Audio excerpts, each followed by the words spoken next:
Hey, bonjour.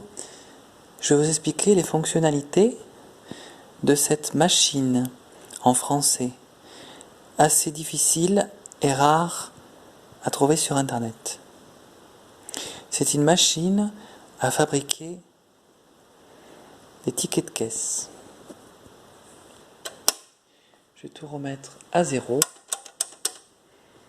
Voilà, c'est totalement à zéro. Là, il y a les centimes, unités, dizaines, centaines, milliers, dizaines de milliers, centaines de milliers, même si je n'utilise pas. Maintenant, si je veux indiquer 20 10, c'est-à-dire 20 € 10, je dois faire tac, tac, 20, 10. Je dois me munir, une fois que j'ai fait cette étape, d'un bout de papier. Et en quelques secondes, hop, voilà, étape suivante, j'active la poignée.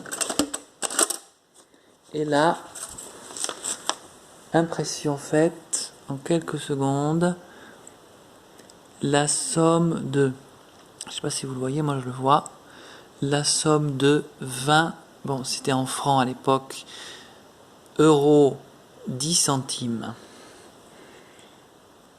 Et aussi, après avoir fait cette étape, la machine se remet à zéro. Alors qu'avec une caisse, il aurait fallu tout reprendre à zéro. Je trouve qu'avec cette machine, elle est vraiment rigolote déjà.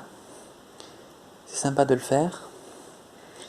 Et elle est hors du commun aussi. Et il y avait vraiment à l'époque, en fin 1950-1960, même si peut-être elle n'est pas tout à fait de cette époque-là, je ne sais pas. J'aimerais qu'elle soit de cette époque-là en tout cas. Il y avait vraiment des personnes qui faisaient cela à la caisse.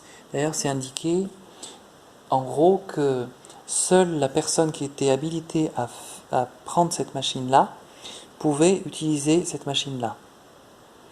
Il y a aussi des réglages, bon après il faut comprendre, je sais pas, là, et peut-être en dessous aussi. Ça c'est vraiment les spécialistes, et là aussi, une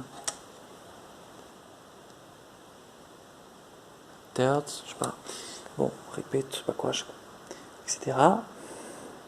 C'est vraiment les spécialistes qui peuvent... Moi je trouve ça génial d'avoir un objet comme ça, hors du commun, plutôt que d'acheter encore pour la énième fois, comme beaucoup de personnes, un objet dans des boutiques qui se ressemblent tous et dont tout le monde a les mêmes objets. Voilà, au moins, j'ai un objet hors du commun qui me servira de temps en temps. Et je ferai vraiment, comme ça, des rappels de sommes que je dois. Et là aussi, cette machine peut faire aussi office de calcul mental ou de multiplication de calcul mental. Par exemple, 10 plus 20 plus 30 plus 40. Voilà. En quelques secondes, hop. Je trouve que c'est aussi valable pour ça. Pour faire du calcul mental, enregistrer là-dessus plutôt que de l'écrire sur un papier qu'on va jeter. Par exemple. Ça peut avoir d'autres fonctionnalités, je ne sais pas. Mais en tout cas, ces deux fonctionnalités-là sont intéressantes. Je vous dis merci d'avoir suivi cette vidéo. À bientôt pour une nouvelle vidéo.